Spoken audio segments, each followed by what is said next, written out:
Bonjour, fans. Hola, chaparritos. Muy buenos días tengan todos ustedes. Bienvenidos una vez más a su sección favorita de El Rincón Cultural del Profe Marco. Así que vamos a divertirnos, vamos a aprender cosas, la verdad, buenísimas. Así que tomen asiento, traigan lápiz y papel cerquita de ustedes, afírmense todos en sus sillas y comenzamos. If you OBN, engaging you's on my agenda. Request my chariot, get ya. The doors open. Y el día de hoy vamos a dar un pequeño repaso a lo largo de la historia. Vamos a subirnos en nuestra máquina del tiempo y vamos a poder viajar y conocer algunos aspectos interesantes de nuestra lengua española. Así que, bueno, me imagino que la mayoría de ustedes podrá preguntarse, así como ya vimos el origen de nuestro nombre, el origen de nuestro apellido, incluso cómo podemos nosotros saber algunas reglas ortográficas. Bien, ahora es importante que nosotros también sepamos cómo surge, cómo nace la lengua que nosotros hablamos. ¿Sabías que la lengua española no se habla igual que hoy, que hace algunos 300, 400, 500, 1000 años? Así es, a lo largo de la historia, nuestra lengua ha ido cambiando poco a poquito. Se han introducido palabras nuevas, se han quitado algunas, la gente ha dejado de usar ciertas cosas. Por ejemplo, hasta hace algunos años, aproximadamente por ahí de la Revolución Mexicana para acá, algunas palabras como ancina eran correctas. Ancina significa así. Ancina merito, así merito. Era una palabra común y corriente que, sin embargo, hoy en día los mexicanos ya no usamos.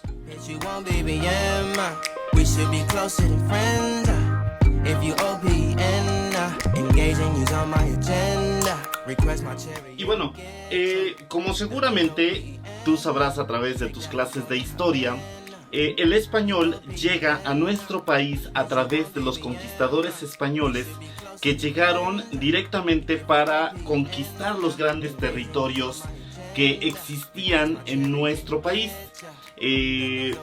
Cuando estos chicos cruzan el océano Atlántico y llegan directamente desde España, comandados por el capitán Hernán Cortés, empieza un proceso de mestizaje. Mestizaje es cuando se empiezan a mezclar las diferentes razas humanas, por ejemplo los españoles con los indígenas mexicanos. Pero no solamente se dio este mestizaje entre personas, sino también a través de la lengua.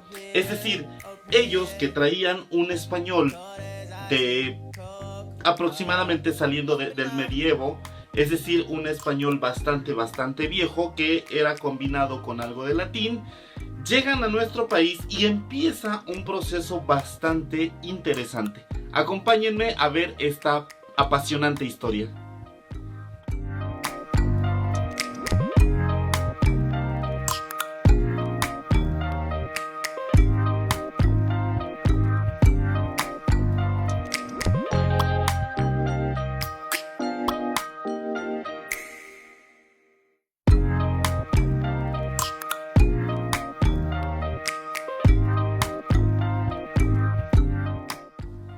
Entonces, si te das cuenta en las imágenes que acaban de pasar, nuestros conquistadores fueron obviamente españoles. Entonces ellos traían consigo su propia lengua, que es la lengua española o castellano. Este es otro tema bastante interesante que el día de mañana, por eso no te pierdas nuestra siguiente clase, el día de mañana vamos a explicar un poquito precisamente acerca de el origen de el castellano o español, como nosotros le llamamos de manera común. Nos cuenta que don Cristóbal Colón, que fue el primer español que pisa tierras americanas.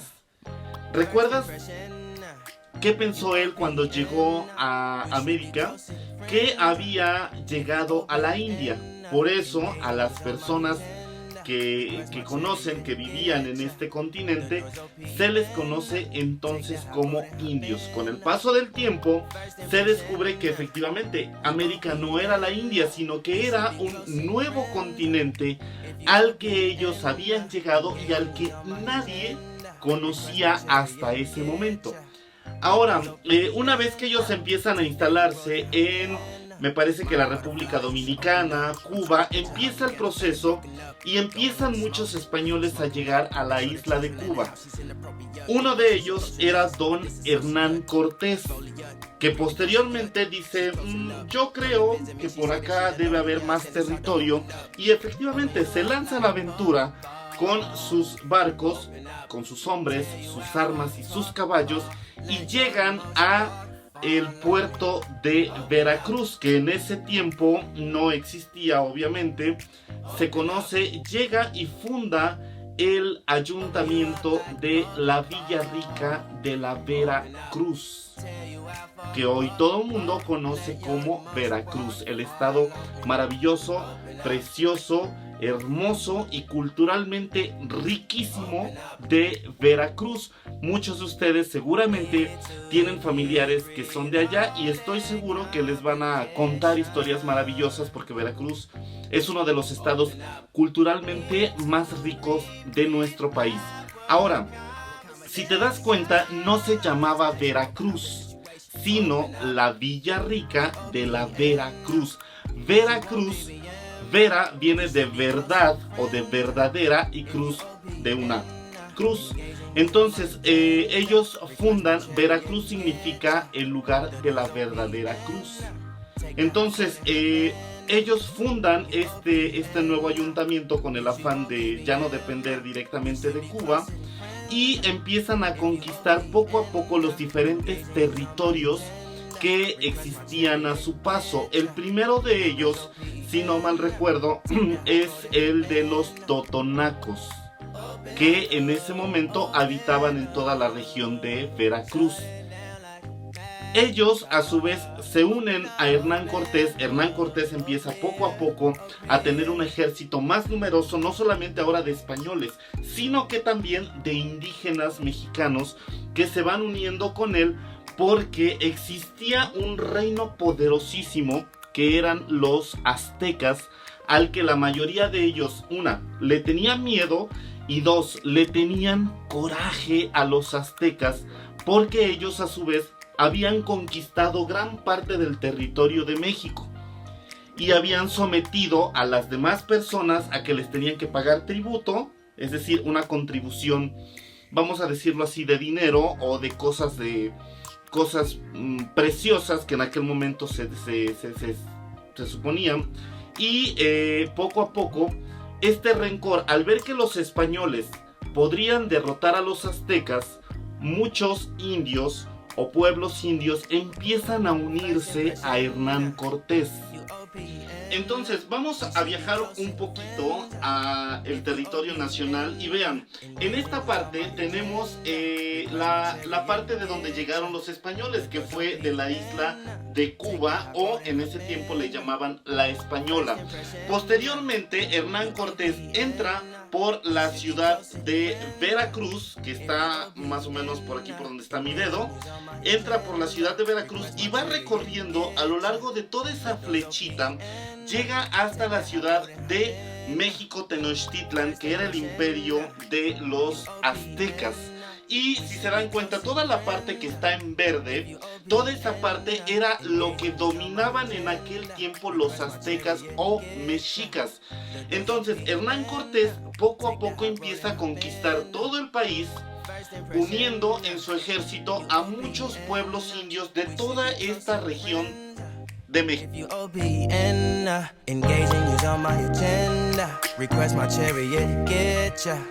The doors OPEN. Take the hot road and hop in.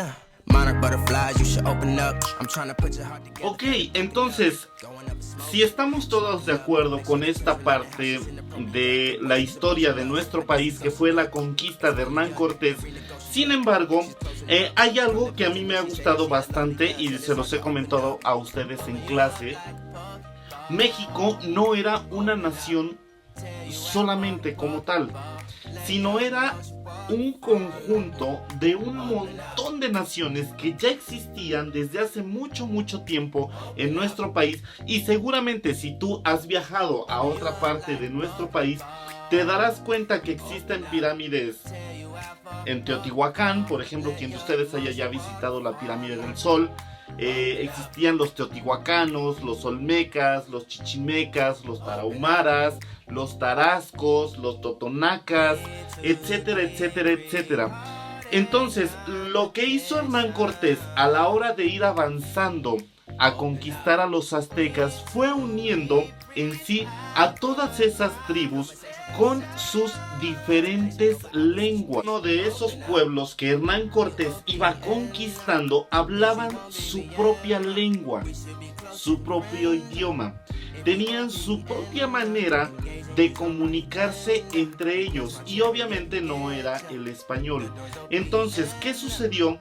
Que Hernán Cortés y los conquistadores, al ir mezclando poco a poco el español con las lenguas indígenas, se fue dando todo este proceso de mestizaje cultural. ¿Cuál era la lengua más hablada en aquel tiempo? Así como hoy, por ejemplo, es el inglés, digamos a nivel mundial. En ese tiempo la lengua más hablada en México era el náhuatl, porque era la lengua de los aztecas. Entonces Hernán Cortés y los españoles tuvieron la necesidad de aprender la lengua náhuatl, y a su vez los pueblos indígenas tuvieron la necesidad de aprender el español para poderse comunicar con ellos.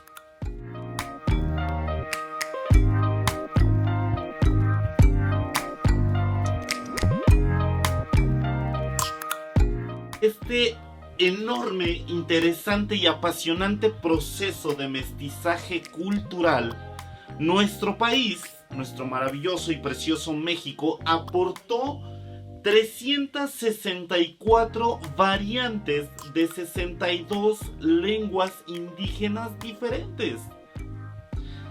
¿Quieres darte una idea y quieres sentirte más orgulloso de ser y de pertenecer a este precioso país? Date cuenta, a nivel mundial se hablan aproximadamente unas 6,000 lenguas en todo el mundo, desde Rusia, China, África, Oceanía, Europa, América. Nada más en México se hablan 62 lenguas. De ellas existen 364 diferentes variantes por donde tú quieras, por donde te vayas en este país. Desde Baja California Norte hasta el sur de Chiapas se hablan lenguas indígenas distintas que al mezclarse con el español crean una maravillosa e interesante mezcla cultural que vamos a nosotros a analizar en este video y en esta clase cómo nosotros hemos utilizado esos indigenismos, es decir, esas aportaciones que los pueblos indígenas dieron a la lengua española. Por ejemplo, ¿sabías que la palabra aguacate es una aportación de las lenguas indígenas al español? La palabra chocolate es una palabra también que se hablaba en lengua náhuatl y que se aportó al español porque como tal no existe esa palabra en el español. Y así como ella hay muchísimas más, las palabras jitomate, la palabra tomate, la palabra chile, por ejemplo, es otra palabra que provienen de la lengua náhuatl y que son aportadas a el español. Open up. Open you up like a Pokeball. Open up. Tear you out. Entonces, ¿cuál es el reto del día de hoy, chaparritos? Si tú conoces, piensas, has escuchado, visto o incluso hablado alguna palabra en lengua indígena, anótala en los comentarios. Estoy seguro que muchos de ustedes las han escuchado, incluso las decimos de manera constante. Sin embargo, es poco o no sabíamos que ese tipo de palabras eran de origen indígena. Por ejemplo, yo soy de un pueblito que se llama Tenampulco, y Tenampulco es una mezcla de el náhuatl con el totonaco. Y así como esto, por ejemplo, tenemos el barrio de Xonaca. Xonaca significa cebolla. San Pablo Totimehuacán. Ese Totimehuacán es en alguna lengua seguramente náhuatl. Cholula viene de Choloyán, que también es náhuatl. Y así como esto, estoy seguro que muchísimas. Anótala en los comentarios, chaparrito o chaparrita, y con eso vamos a dar fin a nuestra clase. Nos vemos el día de mañana. Les mando un abrazo, ya saben, bien fuerte y del tamaño del mundo. Cuídense mucho, pórtense bien, ayuden a sus papis en casa con los diferentes quehaceres que hay que realizar todos los días. Y nos vemos el día de mañana en nuestra clase. Chaparritos, hasta la próxima.